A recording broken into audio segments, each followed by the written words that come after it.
을지대학교 안경과학과의 임현성 교수입니다. 네, 저는 오늘 그 사이버 멀미에 관련된 진단과 관리 방법에 대해서 좀 더 눈높이에 맞춰서 여러분들한테 이제 강연을 해드리고자 이제 왔습니다. 예, 저는 간단하게 저를 소개해드리면 이제 을지대학교 안경과학과의 그 교수로 있고요, 학과장을 맡고 있고, 저희가 미국에 있는 그 캐첨 대학이라고 이제 그 서부 쪽에 있는 검한대학과 공동학위 프로그램의 석사과정도 이제 하고 있고 주임 교수를 맡고 있습니다. 그리고 이제 관련돼서는 뭐 연구, 눈에 관련된 그리고 이제 뭐 안경에 관련된 이런 연구들을 주로 많이 하고 있고 그거에 관련된 학회 활동이나 논문이나 그런 또 봉사들을 하고 있습니다. 네, 저에 대한 소개 간단히 드렸고요.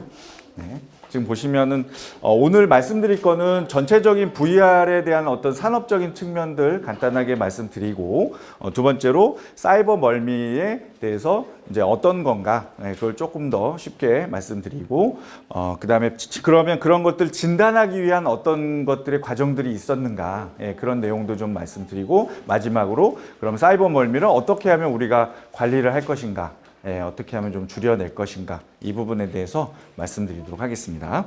네.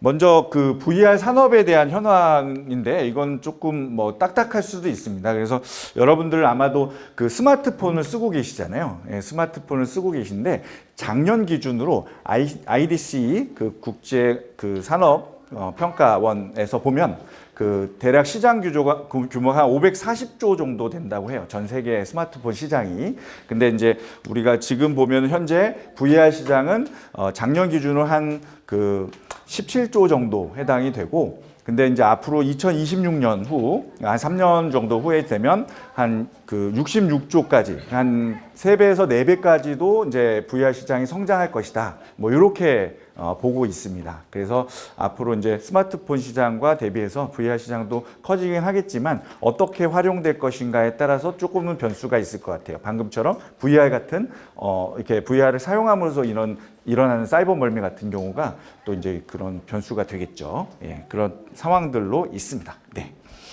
VR 장비들은 우리가 이제 그 가상현실을 구현하기 위해서 쓰는 장비들인데 이런 장비들은 사실 이제 그 산업이 발달하다 보니까 그 장비들이 초창기에는 이렇게 그 구글에서 카드보드식으로 종이로 이렇게 간단하게 만들어서 썼어요. 그러다가 이제 시장이 커지다 보니까 아무래도 이제 페이스북이나 아니면 애플이나 삼성 이런 대기업에서 그 다른 회사 중소기업들과 이렇게 조인을 해서 거기서 이제 같이 개발을 하게 돼서 이제 쭉 산업이 이제 더 커져가게 됐던 거죠.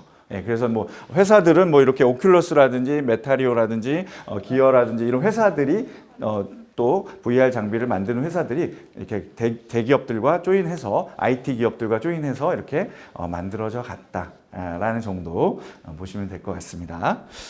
그리고 그러면 이제 VR을 산업에 응용하는 그런 상태는 저희가 아마 작년에 화두로 됐던 용어가 메타버스라는 말 들어보셨을 거예요. 그죠? 메타버스라는 말이 작년에 굉장히 화두가 됐던 용어고 올해는 사실 VR, AR보다는 챗 GPT입니다. 그죠? 네, 그래서 이제 서울대학교 우리 총장님도 학위 수여식 때 챗 GPT, 인공지능을 우리가 접목한 검색 기능에서 이제 개인 비서처럼 이제 물어보고 답하고 하는 그런 시스템으로 되어 있죠. 그래서 이제 AR, VR 전에 그 얘기를 잠깐 드리면 올해 또 한 핫한 화두니까 그 얘기를 드리면 사실 우리가 예전에는 어떠한 답을 찾기 위한 노력들을 많이 했어요. 예.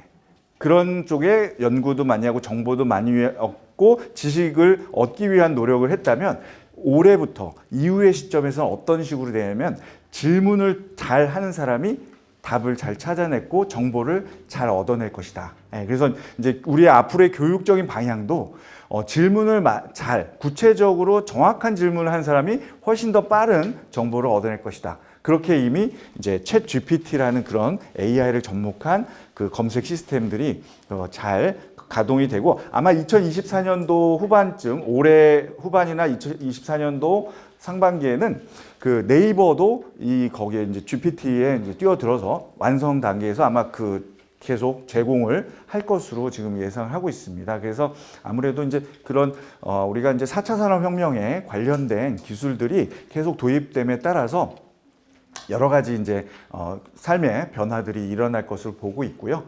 그 다음에 이제 다시 돌아와서 저희가 이제 VR에 대해서 말씀을 드리면 우리가 이제 AR하고 VR 이렇게 있잖아요. 그러면 이제 AR은 증강현실이라고 하고 VR은 가상현실이라고 합니다. 예, 그 번역을 하면. 그리고 이게 또 섞인 경우도 있어요. 그걸 MR이라고 해요. 예, 혼용된 그 현실이다. 그래서 증강현실은 뭐냐면 내가 눈에 보이는데 거기다 추가적으로 더해진 거예요. 예, 예, 그런 상황이고 VR은 아예 가상 3차원적으로 다른 공간에다 두고서 하는 상황이 되죠. 예, 지금 보시면 이렇게 그래서 우리가 MR 같은 경우를 지금 소개를 하고 있는데 VR 장비를 착용을 하는데 VR 장비를 해서 3차원적으로 뭔가 구성을 하지만 또 증강현실도 같이 섞어서 뭔가 어떤 건물들이 있는데 그 건물들에다 추가적으로 더해지는 모습을 연출을 하면서 같이 토론도 하고 그 다음에 더 나은 방향으로 계속 이어져 간다는 것이죠. 그래서 결국은 AR이든 그 VR이든 그러니까 증강현실이든 가상현실이든 아니면 이렇게 섞어서 쓰는 혼용된 현실이든 여러분들이 이제 계속 어떤 상황에서 이런 기술들이 계속 이제 활용될 것이다라는 거죠. 그래서 대체적으로 요즘에는 아직까지 트렌드는 결국 이제 교육용이라든지 교육에서 좀 더 응용되는 그 산업 쪽에서 이제 많이 활용을 하고 있어요. 그래서 지금처럼 보시는 바와 같이 그 MR 응용된 산업형 를 보면 혼합현실을 보면 우리가 건물을 지었을 때 어떻게 구성이 되고 아니면 이걸 또 다른 쪽으로 구성을 하면 또 어떻게 좀 더 효율적으로 쓸까를 서로 토의를 하고 있죠. 예. 그래서 이제 이런 식으로 해서 또 많이 활용을 하고 있습니다. 그렇죠? 네. 그리고 이제 VR 산업에서는 가장 뺄 수 없는 게 뭘까요? 게임. 게임이죠. 게임 산업. 그래서 지금 현재 가장 많이 할 수 있는 산업이 이제 게임 산업이 되고요. 가장 활성화되어 있는데 결국 이제 게임을 하다 보면 많이 하면 어떻게 될까요? 눈을 많이 쓰죠. 예. 그리고 VR 같은 경우는 3차원적으로 한 거를 또 4차원적으로까지 구현을 하다 보니까 인위적으로 내가 편안하게 봐야 되는데 이 기술이 도입됨에 따라서 뭐예요? 굉장히 그 과학기술은 발전하고 이 정보에 대한 새로운 기술들을 우리가 할 수는 있지만 눈 입장에서 보면 굉장히 힘들겠죠. 예. 뭔가 새로운 상황들을 연출하게끔 정보를 받아들여 줘야 되니까 내가 내 몸의 의지에 상관없이 막 움직여줘야 돼요. 예. 그러니까 어떤 현상? 우리가 차를 타거나 배를 타면 뭐야? 배멀미가 일어나죠. 그죠? 차멀미가 일어나고. 그래서 여러분들 보시면 아마 내가 직접 운전한 사람은 운전하면서 이렇게 멀미하진 않아요. 옆에 타고 있는 사람, 뒤에 타고 있는 사람이 멀미하죠. 왜? 내 의지에 상관없이 움직여지기 때문이죠. 예. 그러니까 마찬가지로 VR도 그렇게 사이버 멀미라는 것이 결국 가상에서 이루어지는 멀미 상황들이 되고 있습니다. 그래서 우리가 어찌 보면 인간들이 만들어낸 새로운 문명에 따른 새로운 기술에 따라서 인간들이 또 어떤 부작용으로 이렇게 이루어지는 그런 현상이다라고 보시면 될 것 같아요. 그래서 이제 게임을 많이 하면은 결국은 뭐예요? 눈도 많이 피곤하겠죠. 그러면 이제 결국 아주 쉽게 설명드리면 이거를 VR이나 사이버몰을 없애는 방법은 어떻게 되냐면 결국 안 하면 되죠. 근데 안 할 수는 없잖아요. 그래서 이제 잘 해야 되는데 그럼 어떻게 하면 잘 할 것인가, 어떻게 하면 효율적인가는 이제 뒤에서 같이 이야기 나눠보도록 하겠습니다. 그래서 게임으로 하는 경우들이 제일 많고요. 교육용 산업이 좀 많습니다. 그래서 응용 분야를 보면 게임, 그렇죠? 예, 게임이 많고. 게임에 대한 부분들이 가장 많이 있고, 그 다음에 이제 광고, 여러분들 TV나 광고에 뉴스 다큐나 이제 공연할 때 이런 데 많이 쓰고, 그 다음에 엔터테인먼트, 그리고 이제 스포츠 분야, e스포츠 게임이라든지, 그 다음에 이제 드라마, 그리고 이제 관광 용도, 뭐 이런 용도에서 이제 계속 VR 산업이 발전을 하고 있는 상태입니다. 예. 그렇게 응용을 하고 있고요. 그리고 이제 교육 콘텐츠가 좀 더 많이도 이루어지고 있죠, 사실. 자. 그러면 이제 지금까지는 VR 산업에 대한 여러 가지 조금 이야기를 좀 드렸고요. 두 번째 해당되는 게 이제 사이버 멀미가 뭔가, 좀 알아보도록 하겠습니다. 결국 이제 우리가 사이버 멀미는 1960년대 중반에 그 헤드 마운트 디스플레이라고 해서 머리를 우리가 이제 VR 장비 치면 다 어때요? 이렇게 머리에다 쓰게 되죠, 그죠? 예, 머리에 눈에 이렇게 안으로 쓰게 되는데 머리에다 쓸 때 그때 나오는 이제 3D 디스플레이가 개발되면서 이 사이버 멀미라는 단어가 이제 생겼어요. 예, 생겼는데 그 전까지는 그냥 개발만 되고 그냥 이렇게 조용히 있다가 요즘에 최근 들어서 이제 VR 장비들이 더 많이 각광을 받고 결국 인위적으로 막 이렇게 눈을 혹사시키니까 이런 멀미들이 더 이렇게 이슈화가 됐던 거죠. 예, 그래서 이제 지금 보시면 이제 사이버 멀미라는 것이 용어가 이제 그때 처음 VR 장비가 개발되면서 이 용어들이 나오기 시작했다라는 거고요. 그래서 VR의 문제점은 결국은 뭘까요? 내가 인위적으로 여러분들이 지금 눈하고 귀하고 눈을 무슨 감각이라면 시각이라고 하고요. 귀를 청각이라고 하는데 우리가 시각하고 청각은 서로 연결돼 있어요. 예. 그래서 제가 고개를 틀면 청각에 있는 평형긴가를 담당하는 곳이 전정기관이 이렇게 물체를 똑바로 인식할 수 있게 해줍니다. 예. 그래서 결국 시각과 청각이 잘 네트워킹이 연결이 잘 돼 있는데 이게 균형이 깨지면 결국 이 뇌에서 신호를 보내죠. 예, 그래서 이제 뭐 어지럽게 그런 증상들을 보이고 어지럼증이 나타나는 것은 여러 가지 원인들이 있습니다. 예, 그래서 어지럼증 뭐 혈관에 문제가 있는 경우도 있고 아니면 신경체제에서 균형이 깨졌을 때도 일어나기도 하고 그 다음에 우리가 머리에서 12종류의 뇌신경이 있는데 그 중에 10번째가 그 우리 쭉 가장 뇌신경 중에 긴 신경이에요. 그래서 우리가 소화기관까지 이렇게 쭉 내려가는데 여기가 바로 이제 여러분들 그 왜 구토가 발생되는 그 자율신경과 연결돼서 그 10번째에 해당되는 이제 미주신경이라는 곳이 있는데 10번째 신경이 결국은 여러분들 이 균형 감각 잃었을 때 여기까지 신호를 보냅니다. 그래서 우리가 이제 멀미를 하게 되는 거죠. 구토나 그 메스꺼움 증상이 나타나게 되는 거예요. 예, 그래서 결국은 시각과 청각이 연결돼서 그것에 대한 방향 감각에 대한 부분들이 더 어지럽게 해서 결국은 이 미주신경까지 영향을 주는 경우들이 있고 자율신경의 영향들을 같이 받고 있는데요. 그래서 결국은 사이버 멀미를 하게 되면 결국은 내가 인위적으로 어떤 자극을 줬기 때문에 결국 이제 메스껍거나 어지럽거나 그런 방향 감각을 상실하는 뭐 그런 특징을 갖게 되죠. 네, 그렇습니다. 자, 그래서 결국은 그 우리가 사이버 멀미가 생긴다는 것은 사람마다 다른 거예요. 예. 그래서 제가 연구하고 있는 분야 중에 VR로 사이버 멀미가 많이 생겨서 게임을 못하는 사람들만 모인 커뮤니티가 있습니다. 예. 그래서 게임을 못하는 사람들 왜 사이버 멀미가 왜 생길까? 그래서 그런 쪽에 이제 결국은 게임을 사이버 멀미가 심해서 못하는 사람들끼리 원인을 찾는 그런 연구들 하고 있고 아직까지도 뭔가 당신은 사이버 멀미 때문에 그 게임을 못해, VR 장비를 못 써 하는 기준들이 아직까지도 없어요. 예, 그래서 이제 계속 그 연구들이 지금 진행이 되고 있고, 그 어떤 기준을 제시하기 위한 우리가 연구들을 하고 있습니다. 예, 그래서 이제 결국 이런 상황들을 휴먼 팩터, 그러니까 사람이 가지고 있는 요인이다라고 합니다. 그래서 이거는 어찌 보면 이렇게 그래서 우리가 배멀미를 잘하는 사람이 있고 배멀미를 잘 안 하는 사람이 있죠. 똑같이 배를 타도 파도가 출렁출렁 거려도 이제 그런 것들이 바로 이제 휴먼 팩터라고 보시면 돼요. 사람마다 각기 어떤 갖고 있는 내성이 다르다, 그죠? 예, 그런 특징이 있고요. 그래서 사용자의 능력이나 사용자의 특징, 한계, 그래서 인간이 이해하고 이를 적용하는 능력이 다르기 때문이죠. 예, 그래서 이제 그런 것을 우리가 이제 휴먼 팩터라고 얘기를 해서 사이버 멀미는 결국 이제 사람이 원인이다, 본인한테 원인이 있다, 뭐 이렇게 얘기를 하는데 예, 그런 특징이 있습니다. 자, 그 다음에 이제 양안시인데요.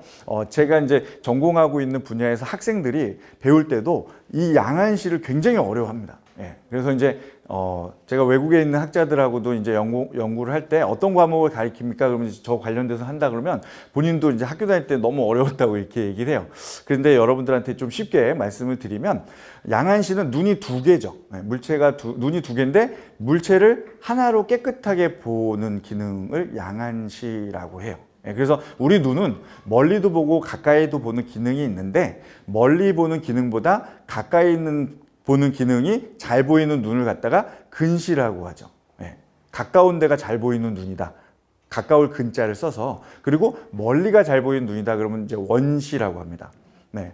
그래서 그 잘 보이는 눈이거든요. 그리고 난시는 물체가 찌그러져 보이는 거예요. 축구공이 축구공처럼 안 보이고 럭비공처럼 특정 방향으로 쭉 찌그러져 보이는 걸 난시라고 해요.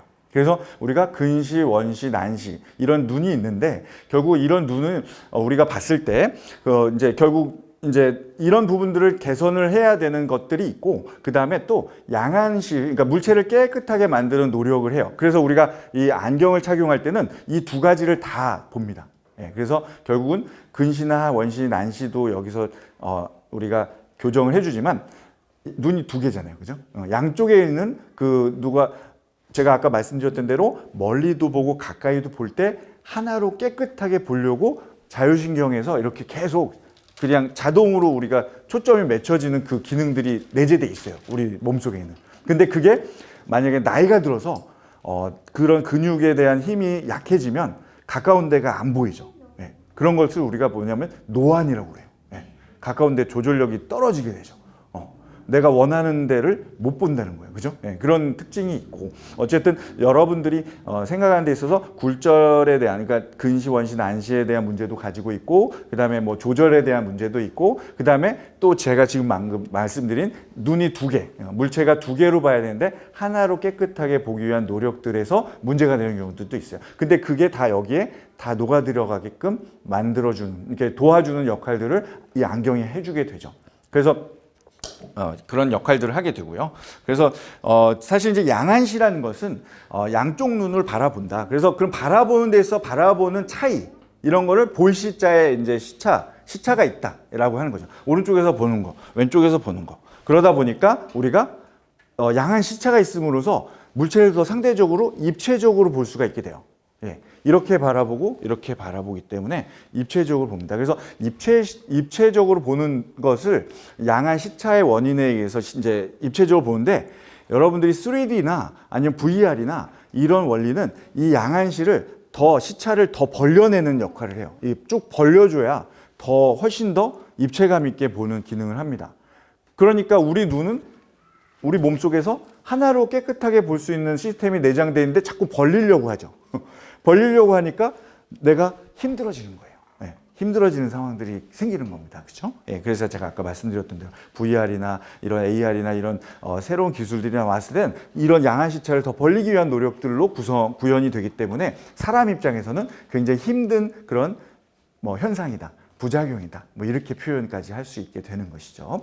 자, 그래서 이제 이렇게 이야기를 했고요. 그 다음에 이제 어떤 특정한 거리를 가지고 이제 맞추게 된다. 그래서 이제 여기서 보면은 제가 아까 했던 대로 이제 근시나 원시나 난시가 이런 경우들은 내가 초점이 잘 안 맞기 때문에 초점을 맞추기 위한 과학적인 또 이렇게 그 교정이 필요한 상태가 되고요. 그렇습니다. 그래서 두 가지 역할들 이 다 뇌에서 통합적으로 이렇게 일어나게 됩니다. 네, 그렇게 보시면 됩니다. 자, 그래서 양안시를 이해할 때 결국 VR이란 장비는 오른쪽으로 들어가는 물체와 왼쪽으로 들어가는 물체를 결국은 가상의 현실에서 이제 구현하게 되는데 결국 이제 이 이미지를 각각의 각도에서 보여줌으로 인해서 특정한 거리에 렌즈를 이렇게 넣게 돼요. 큰 볼록 렌즈를 넣어서 마치 가상에서 좀 더 이렇게 넓은 공간으로 펼쳐지는 그런 현실을 구현하게 되는 특징을 가지고 있고 그러다 보니까 양안 시차로 각각의 좌우안에 맺히는 상을 뇌에서 하나로 융합하는 이제 아까 말씀드렸던 입체시가 형성이 되는데 거기서 좀 더 떨어뜨려 놨기 때문에 생기는 좀 더 이렇게 부작용이나 현상이 일어나고 있다라는 겁니다. 네. 자, 그래서 이제 결국 이제 아까 말씀드렸던 데 오른쪽으로 들어가는 물체 그리고 왼쪽으로 들어가는 물체가 이렇게 다르게 구현되고 있고 합니다. 그래서 이제 각각이 구현하는 것이 입체적으로 보이는데 우리가 VR이 나오기 전에 TV로 얘기하면 예전에 우리가 3D TV, 요즘엔 3D TV를 잘 안 쓰죠. 그래서 이제 우리가 2010년도 초반에 그 3D TV를 한참 이제 LG하고 삼성전자에서 굉장히 3D TV를 구현을 하기 시작했는데 그 3차원적으로 만들어내는 그러니까 3차원적으로 만들어내는 방식이 삼성하고 LG가 좀 달랐어요. 그래서 삼성은 어떤 식으로 구현했냐면 지금처럼 오른쪽으로 들어가는 물체와 왼쪽으로 물체가 들어가는 걸 깜빡깜빡 수직으로 깜빡깜빡 수평으로 깜빡깜빡해서 다르게 시차를 줬던 거예요. 그래서 그걸 입체적으로 더 구현을 하는 방식이 삼성에서 구현하는 방식이었고, LG에서 3D TV를 구현하는 방식은 빛이 다르게 들어가게 해서 빛을 다르게 줬어요. 그래서 그걸 편광이라고 합니다. 빛이 치우쳐서 들어가는 방법을 편광인데, 그래서 원편광 방식으로 이렇게 줬던 거죠.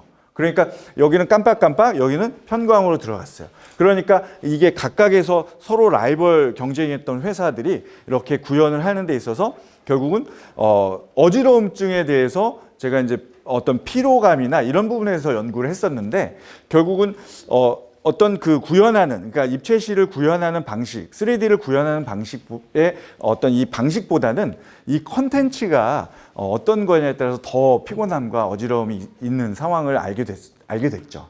그리고 또 추가적으로 만약에 내 눈이 사위라든지 사시라든지 어떤 눈에 양안시에 문제가 있는 사람들은 이 TV를 볼 수 없는 그 대상자를 필요하다, 이런 가이드라인도 필요하다라고 이제 제시를 했던 그 기억이 납니다. 그래서 그 양안시가 그래서 결국은 양쪽에서 들어가는 물체를 어떤 식으로 구현하는가라는 차이가 또 있게 되고요. 그렇습니다. 자, 지금 보시면 이제 아마도 이제 원거리에 멀리 있는 물체와 가까이 있는 물체를 구현을 하게 되는데, 렌즈를 중간에 줌으로써 가까이 있는 물체가 멀리 이렇게 구현되게끔 이제 우리 장비가 그렇게 구성이 되고 있죠. 그래서 큰 볼록 렌즈를 앞에다 대서 확대를 해서 시야를 더 넓혀 주어서 거기에 가상으로 현실을 이렇게 만들어내는 그런 방식이 되겠습니다. 자, 그러면 이제 사이버 멀미에 대한 여러 가지, 뭐 이렇게 사이버 멀미가 원인이 뭔지, 그 다음에 양안시가 뭔지, 그리고 이런 구현하는 그 방법에 대해서 알아봤고요. 그러면 사이버 멀미를 진단하는, 그러니까 사이버 멀미를 어떻게 하면 알아내느냐라는 방법들에 대해서 조금 설명을 드릴게요. 우리가 사이버 멀미를 알아내는 첫 번째 방법 중에는 뇌에서 이루어지고는 각종 파형들이 있어요. 뇌파를 알아내서 사이버 멀미 정도를 알아내고자 했어요. 그러다 보니까 머리에다가 이렇게 캡을 씌우죠. 그래서 우리가 자극을 줬을 때 전기적인 자극의 변화가 되는 그 주파수 영역대를 알아내서 하는 뇌파 분석을 이렇게 하고 있고요. 아마 뇌를 연구하시는 분에서는 뇌파 분석에 대해서 많이 응용을 하고 계시죠.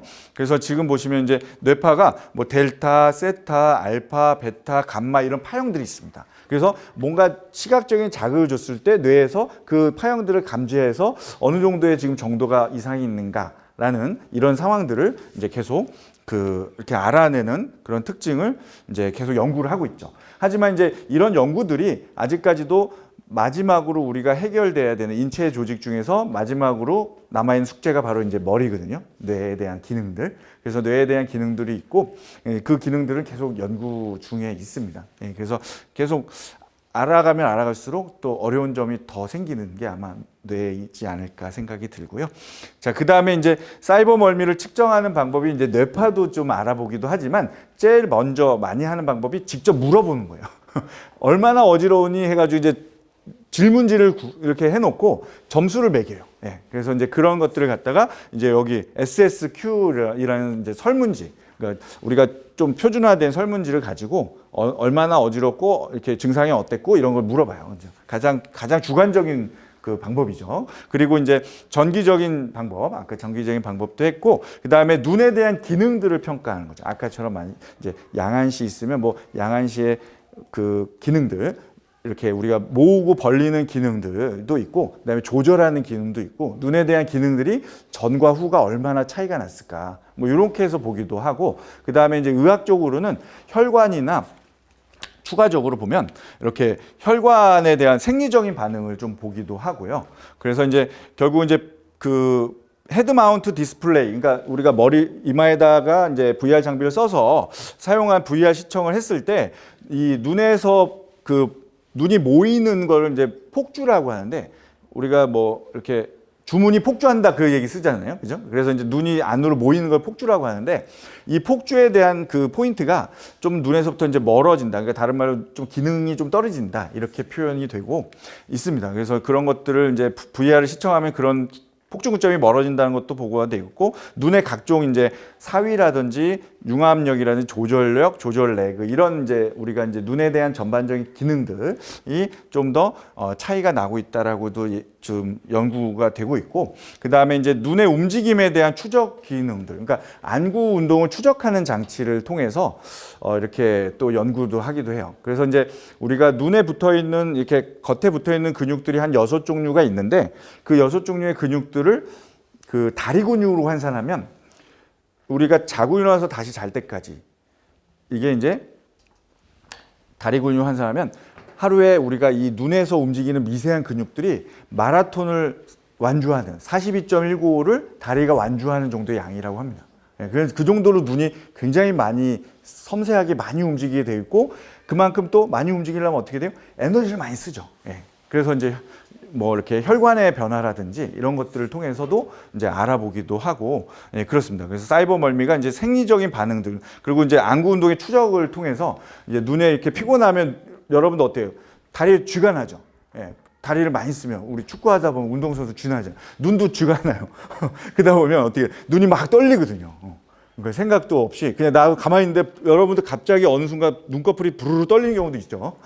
그런 게 결국은 내가 내 의지에 상관없이 많이 뭔가 에너지를 썼을 때 신호가 오는 거죠. 반응을 하는 겁니다. 그죠? 우리 다리 쥐가 나듯이 그만큼 많은 운동을 하고 있거든요, 눈이. 그래서 이제 이런 생리적인 반응을 통해서도 보고, 심박수나 호흡수, 뭐 이렇게 땀이 흐르는 것, 이런 것들을 통해서도 사이버 멀미가 과연 어느 정도까지 지금 문제가 있을까를 많이 이렇게 다양한 척도로 이렇게 측정을 하게 됩니다. 자, 그래서 이제 여기까지 얘기 드렸고요. 마지막, 그러면 이제 사이버 멀미를 관리하려면 어떻게 관리를 해야 될까? 그래서 이제 첫 번째, 아까 말씀드렸죠? 제가 인위적으로 해놨으니까 일단은 멈춰야죠. 모든 부작용들은, 여러분들 왜 감기 걸리시면 뭐 약 드시고 집에서 푹 쉬세요 그러잖아요. 그러니까 VR도 마찬가지로 많이 하면 안 되니까 쉬어라 라고 하는 게 이제 첫 번째 관리 방법이 되겠고요. 그렇습니다. 자, 그 다음에 두 번째는 내가 인위적으로 떨어뜨려 놨으니까 이 모션이 많은 것들을 좀 줄여주면 됩니다. 그러니까 주변에 있는 것들의 배경들이 너무 많이 움직이게 되면 그걸 좀 줄여주는 방법도 하나의 방법이 되겠죠. 그래서 비디오 게임이나 VR에서 카메라의 흔들림이나 모션, 블러 효과, 이런 그 움직임이 있을 때 그런 양을 조금 더 조정해주면 VR 사이버 멀미를 조금 줄여내는 그런 방법이 되겠고요. 자, 모션 양을 줄이기. 그리고 세 번째로는 이 설정을 조정한다. 그래서 이제 우리가 조명이라든지 아니면 그 밝기에 대한 부분들, 이런 부분들, 시야에 대한 그 범위라든지 이런 부분들을 조금 더 조정을 해서 눈에 가해지는 부담을 좀 최소화시키는 방법도 사이버 멀미를 관리하는 세 번째 방법이 되겠습니다. 그래서 설정을 조정한다라는 거고요.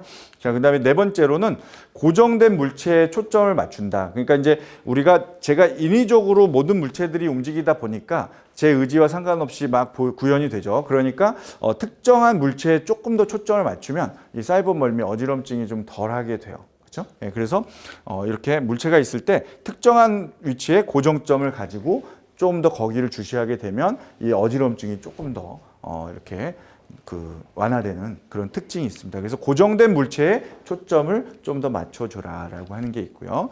그다음에 다섯 번째로는 결국은 이제 멀미가 심하니까 멀미를 심하게 하지 못하게 하는 자율신경계나 미주신경계를 좀 더 완화할 수 있는 약제를 쓸 수밖에 없는 거죠. 그래서 증상 완화에 도움이 되는 생강이나 또는 이제 멀미약 같은 거를 이제 복용을 하게 되면 좀 사이버 멀미를 줄여낼 수가 있다라는 거고요. 마지막으로는 결국은 정말 심하면 증상이 지속되거나 심해지면 의료 전문가와 상담을 할 수밖에 없는 거죠.